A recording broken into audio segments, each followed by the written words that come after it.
Hello guys, welcome to my mini blog. তো আজকে আমি চলে এসেছি কালীঘাটের মন্দিরে অমাবস্যায় পুজো দেবো বলে। তো প্রচুর ভিড়, এত ভিড়, বৃষ্টির মধ্যে কাদা প্যাচপ্যাচে। তো যাই হোক, কোনো রকমভাবে তো মায়ের নাম করে আমরা চলে এসেছি।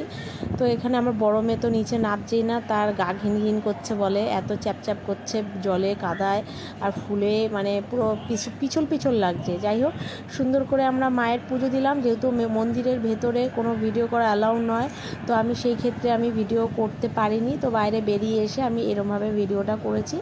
তো দেখো, খুব সুন্দর করে আমরা পুজো দিচ্ছি। এখানে পরপর মন্দির আছে। এরপরও আমরা গেছিলাম নবগ্রহ মন্দির, ওই গঙ্গার পাড়ে নবগ্রহ মন্দির।